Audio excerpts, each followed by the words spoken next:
Tercera lección de Cristología. Oremos. Ven a mí, Espíritu Santo, Espíritu de sabiduría. Dame mirada y oído interior para que no me apegue a las cosas materiales, sino que busque siempre las realidades del Espíritu. Ven a mí, Espíritu Santo, Espíritu de amor.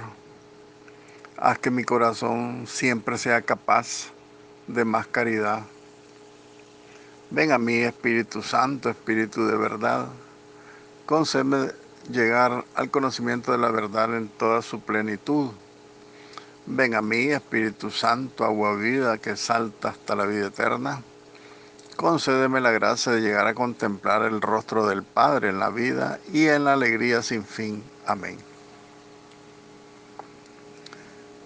Bienvenidos todos, queridos hermanos, a nuestra tercera clase Cristología. Continuemos en el texto en la página 7. Hablando de la cristología del Nuevo Testamento, incluyendo en el Nuevo Testamento la tradición oral de los apóstoles, pero también los escritos del Nuevo Testamento. Hagamos referencia que desde los orígenes de la iglesia, la fe de esta iglesia es la fe que profesa en la predicación y en el culto a la presencia de un Salvador que es el Mesías. También la fe de la iglesia en su muerte y en su resurrección por los pecados de los hombres. Así como la unidad que tiene el Mesías con Dios. Profundizar la comprensión de este núcleo revelado a fin de que podamos expresarlo mejor y hacerlo más accesible a todos los hombres, fue la gran tarea a la que se entregó la iglesia del primer siglo, o sea, la iglesia naciente, ¿verdad?, con Jesucristo y los discípulos, valiéndose para ellos de las categorías contemporáneas, ¿verdad?, que parecían más idóneas.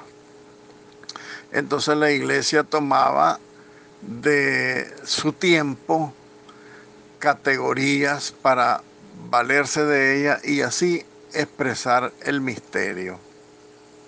En primer lugar, el ámbito palestino, ¿verdad?, el pueblo judío y su cultura. Y en ese ámbito palestino son tres los títulos principales que la comunidad de los cristianos atribuía a Jesús para designar su dignidad mesiánica y su dignidad divina.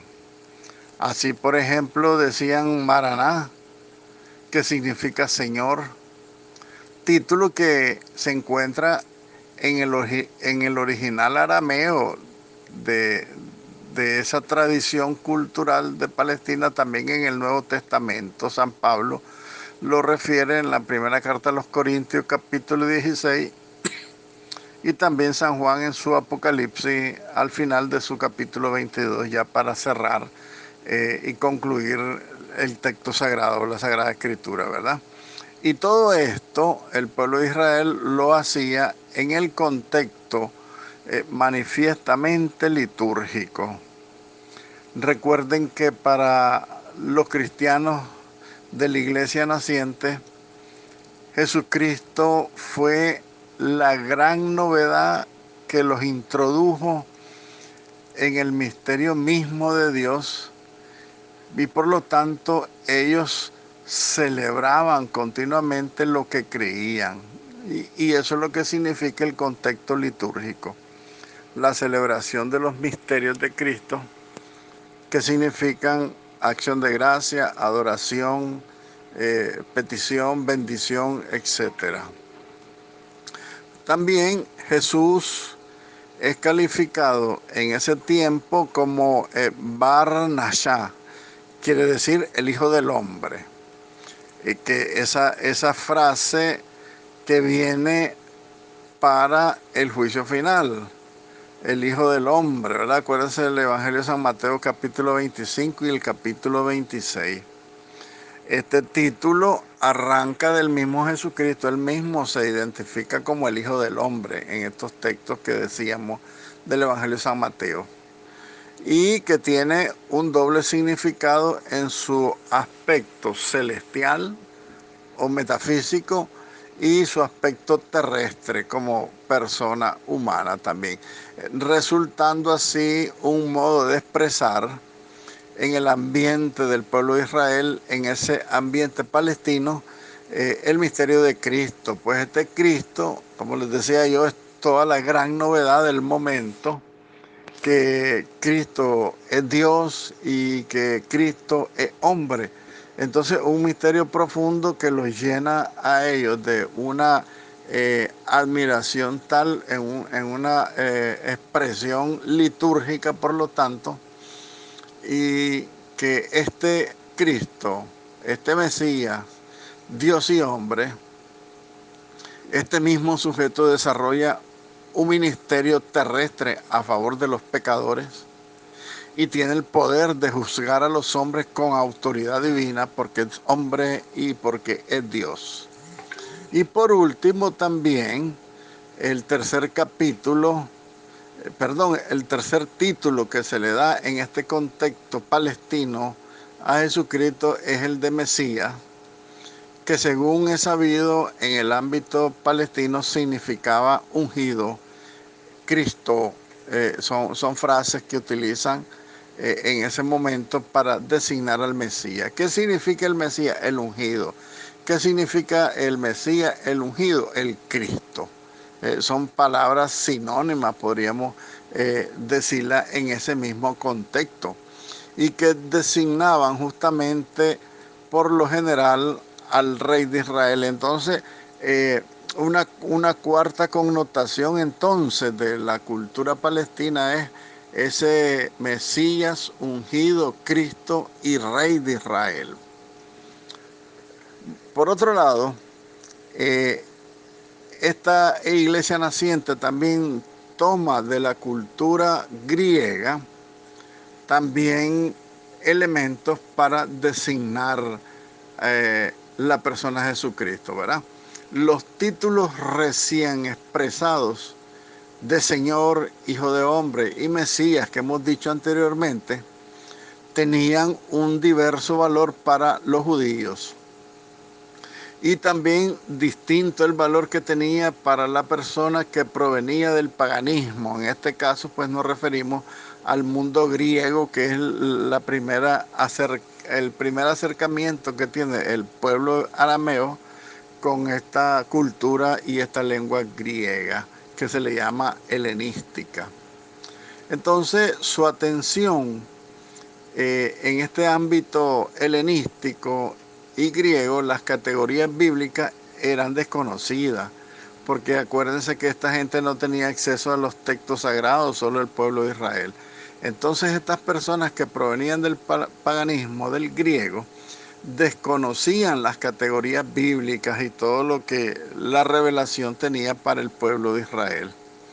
Y para los griegos su atención iba más dirigida a la dimensión ontológica de la salvación que a la funcional. ¿Qué significa esto? Significa que para los helenísticos, para los griegos,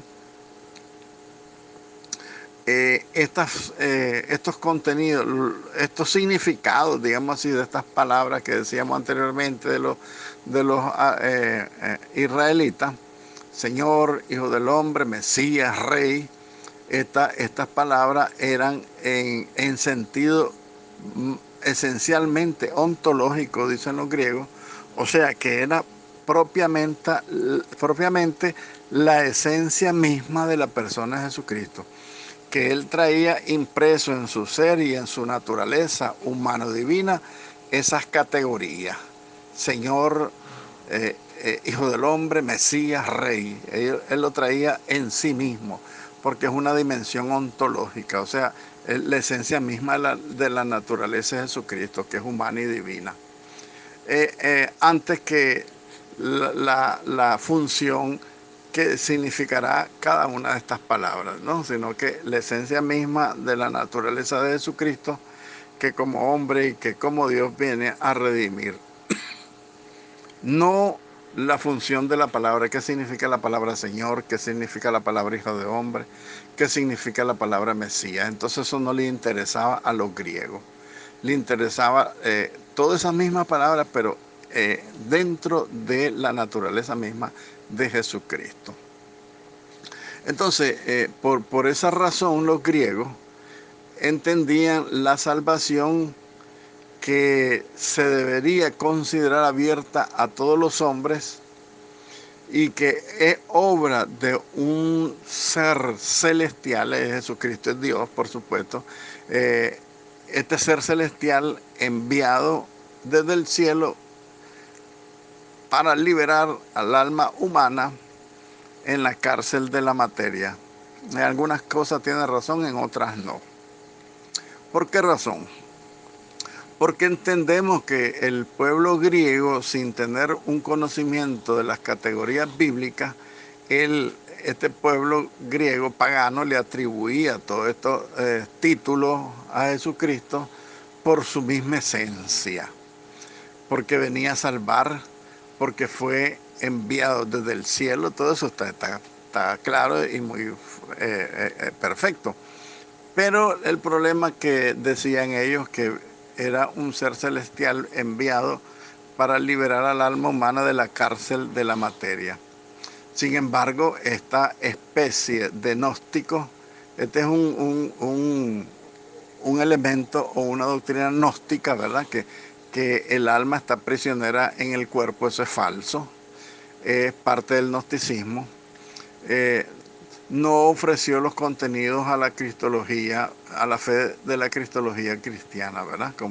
Como lo expresa Bullman. Este es un escritor griego y a su escuela griega, ¿verdad? Entonces, dice también que los textos en los que se inspiró este Bullman fueron sobre todo de los libros sapienciales, en los cuales se presenta a Jesucristo como la misma sabiduría de Dios, como el logo del Padre hecho persona. Todo esto está clarísimo y está bien. Lo único que no está bien, como les decía yo, es el concepto que tienen los griegos de alma y cuerpo, ¿verdad? Que el alma está prisionera en el cuerpo. Pero el resto de la expresión del contenido cristológico está bueno y está claro. Aquí no hay enredo. Muy bien, del ámbito de la tradición prebíblica, o sea, de la tradición antes de tener el texto en la Sagrada Escritura, esta es la meditación que hace el pueblo de Israel a la cristología, con elementos de su entorno y elementos griegos, porque la influencia griega fue fuerte en el pueblo judío. Parece que se llevaron muy bien, tuvieron una gran relación. Incluso los escritores del Nuevo Testamento dejarán escritos sus textos en griego, que es de las lenguas originales de las cuales San Agustín tradujo, San Jerónimo tradujo la Sagrada Escritura de todas estas lenguas originales al latín, que era la lengua del pueblo común, pues de la iglesia, porque acuérdense que la iglesia, al irse a establecer su sede apostólica de Pedro en Roma, pues toman el idioma romano, que era el latín. Entonces San Agustín la traduce de las originales, el arameo, el hebreo y el griego, a la lengua vernácula, o sea, el latín. Muy bien, después de estos elementos de tradición preescriturísticos, veamos el Cristo de los sinópticos. Recuerden que los evangelios sinópticos son los primeros tres evangelios, Marcos, Mateo y Lucas, y se designan sinópticos también, ya ustedes lo saben, por el parecido que tienen en sus narraciones y por las fuentes de las cuales hicieron uso para escribir pues sus evangelios. Marcos, Mateo y Lucas son los evangelios sinópticos. Entonces, ¿qué dice San Marcos? El evangelio de San Marcos, que es el primero en orden cronológico, ante todo en él Jesús es designado como el Cristo. El Evangelio de San Marcos, el capítulo 1, ya lo empieza a designar. El Mesías es esperado por Israel. Además que es llamado con frecuencia el Hijo del Hombre. Y en cuanto tal, es el que vendrá con poder para el juicio final, dice San Marcos siempre en el capítulo 8. Pero frecuentemente este título remite también a la existencia terrena de Jesús, sobre todo cuando hace referencia al misterio pascual. Eso es historia sagrada, el misterio pascual. Es historia universal porque es una realidad que sucedió en el mundo en tiempo de la dominación romana pues al pueblo de Israel. Entonces frecuentemente este título que tiene en San Marcos Jesucristo hace referencia pues a su existencia terrena, al Jesús histórico. Sin embargo, en San Marcos, el título más importante que se le da a Jesucristo es el de Hijo de Dios, que aparece en diversos textos como el encabezado del Evangelio. El de la lucha de los demonios, el de la transfiguración, el de la crucifixión, son elementos pues diversos que hacen referencia a este Mesías, a este Jesucristo, como el Hijo de Dios. Muy bien, siendo así que las relaciones de Jesús con Dios entran, según San Marcos, en el plano de una filiación propia y única de la que Jesús es plenamente consciente. Entonces es un elemento a tener en cuenta que la relación que tiene Jesucristo con Dios Padre es como muy única y especial y que no tiene comparación. Es una relación filial, quiere decir una relación padre-hijo, hijo-padre. Por lo tanto es única porque el Hijo de Dios es uno solo. Nosotros somos hijos por adopción. Él es hijo por naturaleza, ¿verdad? Y de esto Jesucristo está consciente según el Evangelio de San Marcos. Por otro lado, una característica de San Marcos universalmente conocida es el llamado secreto mesiánico, o sea, el misterio de la identidad mesiánica, el misterio de la identidad divina de Jesucristo, que solo se pone plenamente de manifiesto a los discípulos después de la muerte y después de la resurrección, que son el centro final de atracción de todo el Evangelio, ¿verdad? Porque cuando Jesús resucita, pues es el culmen de la revelación del Evangelio de San Marcos, con lo que Marcos relaciona la cristología con la soteriología, ¿verdad? Recuerden que la palabra soteriología viene a ser un sinónimo de la obra redentora de Jesucristo. Entonces, reinterpretando este párrafo, debemos entender que para Marcos, él mantiene a lo largo de todo su evangelio el misterio de la persona divina de Jesucristo. Sin embargo, él hace referencia a que habla del Hijo de Dios, por supuesto. Pero él mantiene ese misterio mesiánico, ese secreto mesiánico, que solo será revelado, dice San Marcos, posterior a la muerte y la resurrección de Jesucristo y manifestado plenamente a los discípulos de Jesucristo. Por eso será esta etapa final del Evangelio, post-resurrección, post-pascual, será el centro de atracción pues, de todo su Evangelio, ¿verdad?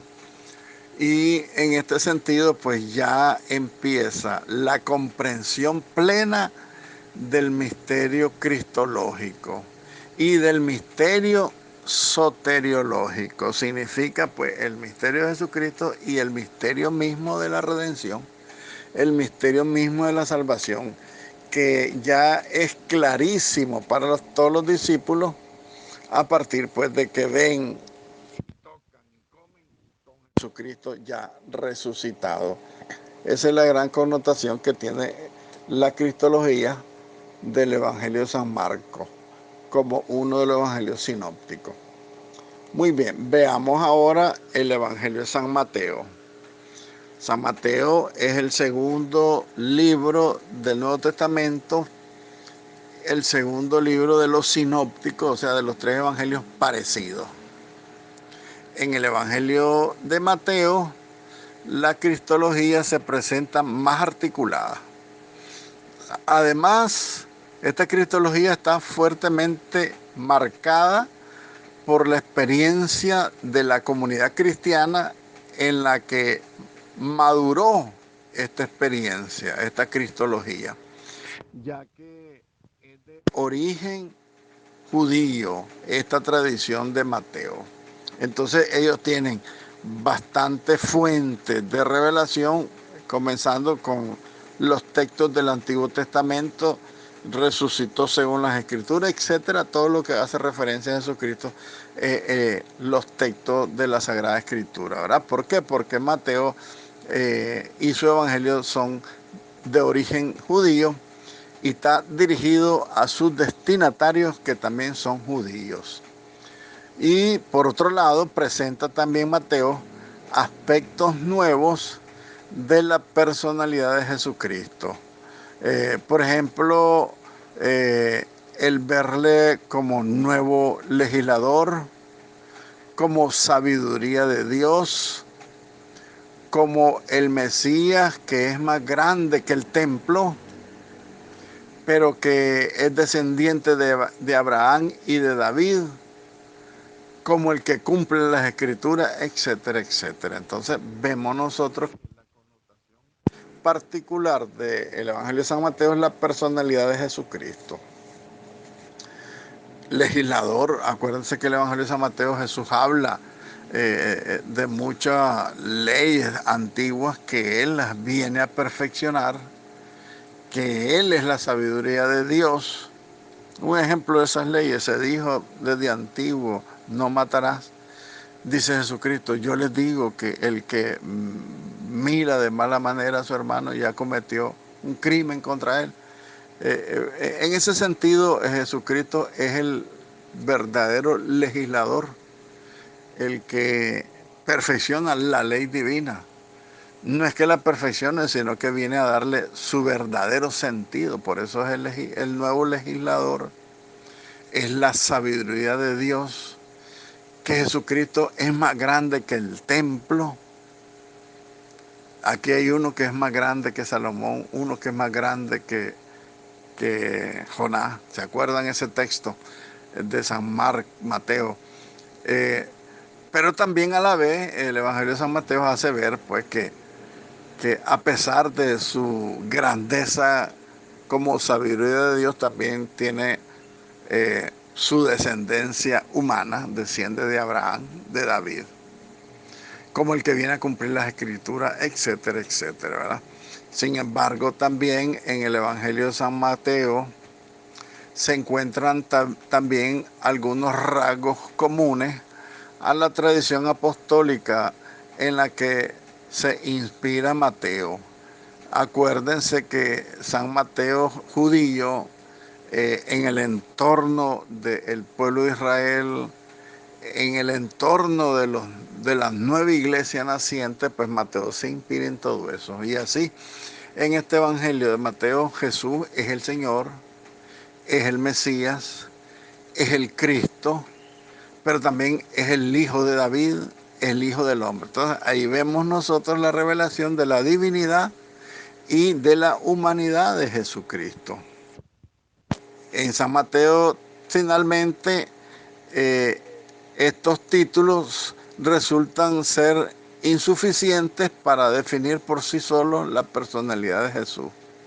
Por esto añade San Mateo que él de hijo del Dios vivo, que es una frase que solo Mateo la dice, en boca de San Pedro. Acuérdense lo que le dijo San Pedro: tú eres el hijo del Dios vivo, o bien tú eres el Señor, el capítulo 15 y el capítulo 16 de San Mateo. Finalmente, entonces, Jesús es designado como el Hijo que tiene una relación única con el Padre. Si bien en este Evangelio también falta la intención de definir la personalidad de Jesucristo en el plano ontológico, o sea, en el plano de su misma esencia de persona humana divina, ya que la presentación que de él se hace en este mismo evangelio corresponde más bien a las categorías bíblicas. O sea que también estamos hablando de que San Mateo toma de las fuentes bíblicas también para designar los nombres o para definir un poco la personalidad de Jesucristo. Finalmente, el Evangelio de San Lucas, tercer evangelio sinóptico. En su enseñanza, Lucas recoge la mayoría de los contenidos que hemos visto en Mateo y también en Marcos, siendo sus rasgos característicos los derivados de la consideración que hace de la existencia de Jesús en el marco de la historia de la salvación, apareciendo Cristo como la culminación de la espera veterotestamentaria. O sea que Jesucristo es como el cumplimiento de todas las expectativas que tiene el pueblo de Israel, que han quedado escritas en el Antiguo Testamento con las profecías de los profetas y con todas las aspiraciones pues, que tenía este pueblo de Israel sediento del Mesías por la esclavitud que padecían humanamente, ¿verdad? Sin embargo, la liberación de la esclavitud es la esclavitud de la muerte y la del pecado, ya lo habíamos dicho. Entonces comprendamos también que San Lucas define a Jesucristo, la existencia de Jesús, en este marco de la historia de la salvación. Recuerden que la historia de la salvación comienza con el Génesis, con el protoevangelio, seguirá con Abraham, del cual Dios se formará un pueblo que lo guiará por el camino de la búsqueda de un lugar donde Dios lo quiere establecer como pueblo, no como nómada, sino como pueblo. Entonces, para Lucas, Jesucristo es la culminación de esta espera, de esta expectación del pueblo de Israel, de esta espera veterotestamentaria, o sea, esta espera del Antiguo Testamento.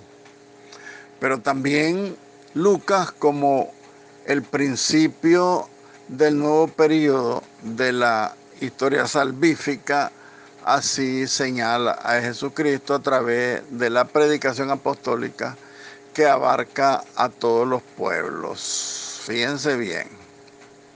San Lucas dice que Cristo es la culminación de la espera del pueblo de Israel, pero que también Cristo es el principio del nuevo periodo de la historia de la salvación. Entonces Cristo está como en el centro, por eso Jesucristo es el centro de la historia. La historia quedó cortada en dos con Jesucristo, el antes de Cristo y el después de Cristo.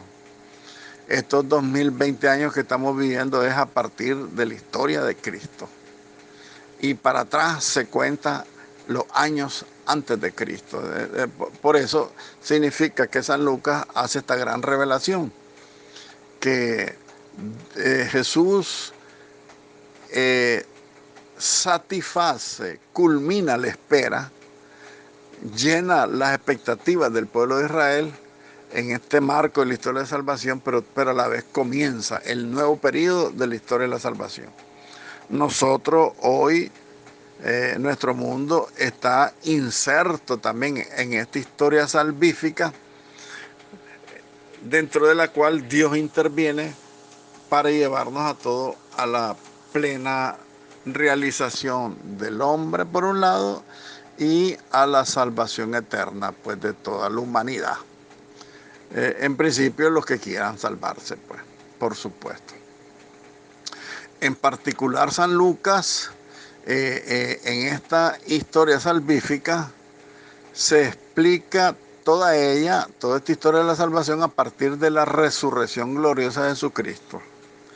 Recordemos entonces que la esencia misma, la fuente misma de la salvación es la resurrección de Jesucristo. Dice San Pablo, si Cristo no hubiera resucitado, vana sería nuestra labor, nuestra predicación, nuestra pastoral, nuestro quehacer.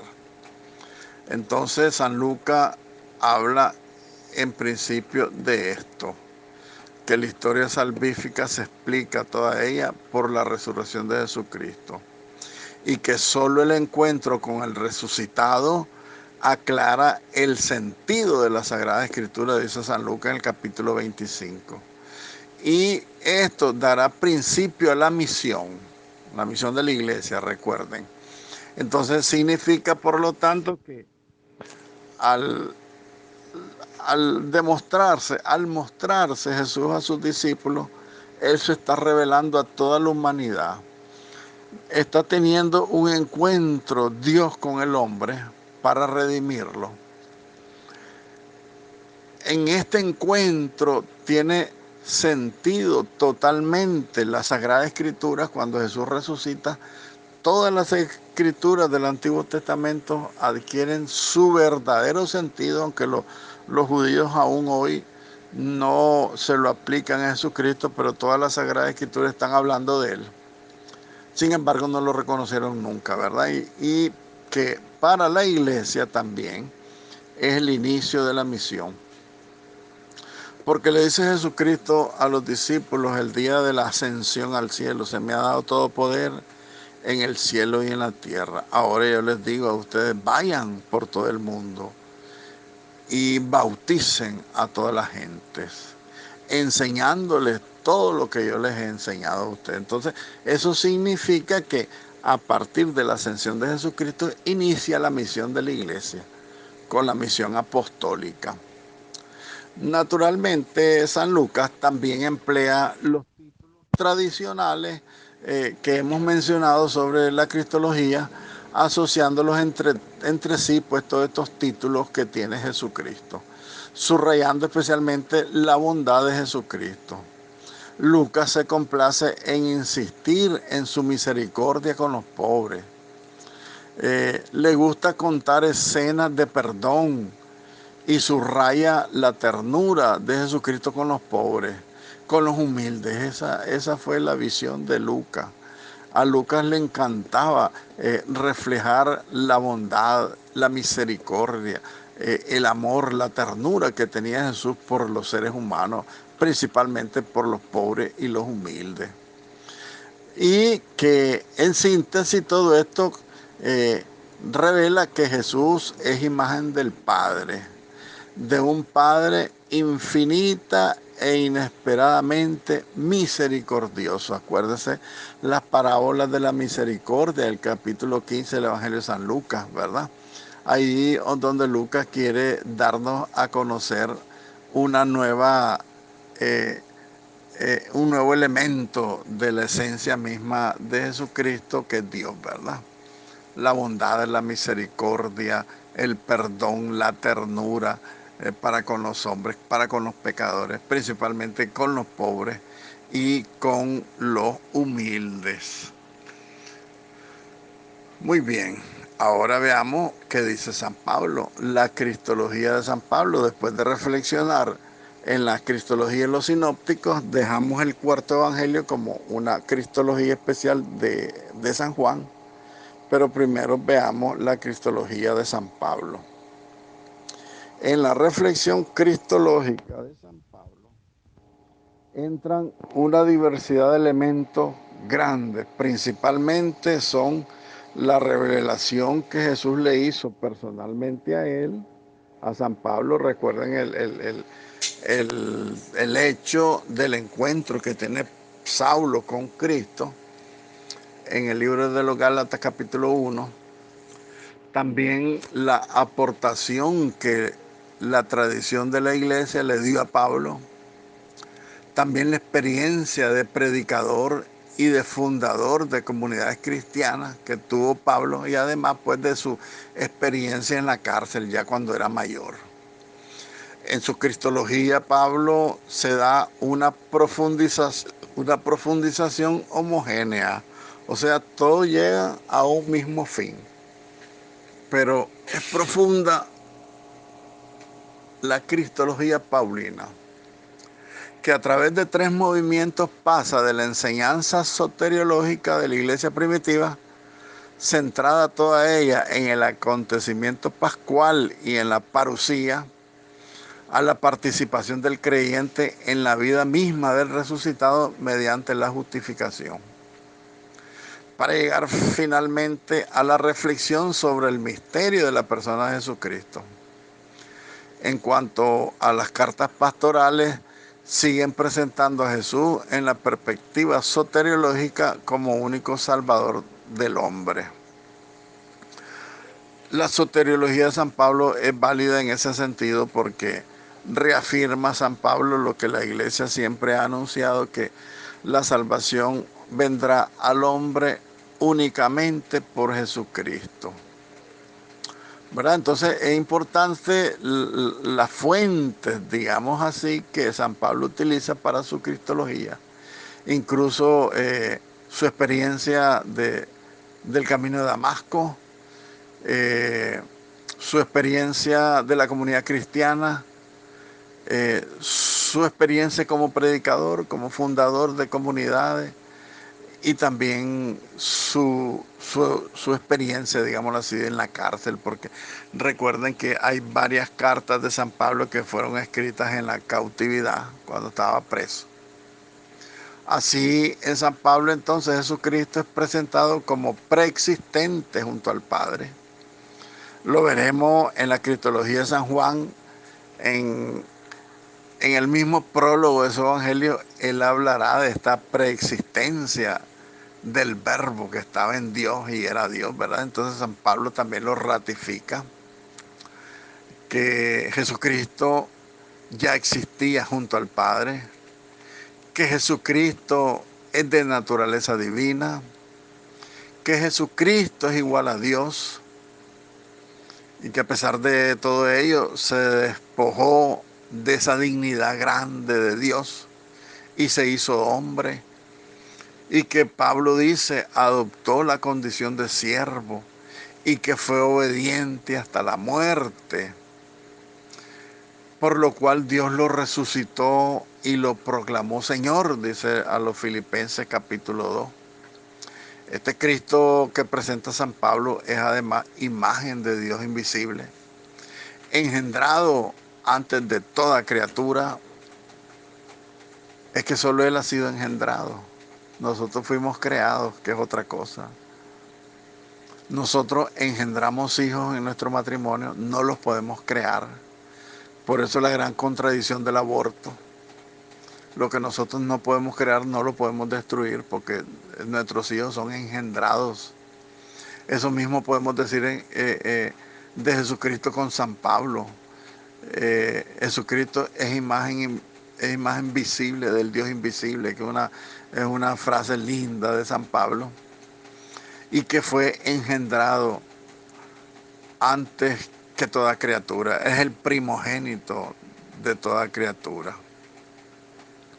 En cuanto a los títulos cristológicos que le da San Pablo, recordamos los más importantes y que más se repiten, ¿verdad? Pablo se dirige a Jesucristo llamándolo Cristo, también lo llama Señor, le reconoce un nombre por encima de todo nombre, lo proclama como Hijo de Dios. Finalmente, San Pablo señala que en cuanto al valor de los títulos de Señor y de Hijo de Dios, no solo significan filiación eterna, preexistencia de Jesucristo, sino que también designan indirectamente su divinidad. Entonces también está la revelación en San Pablo de la divinidad de Jesucristo.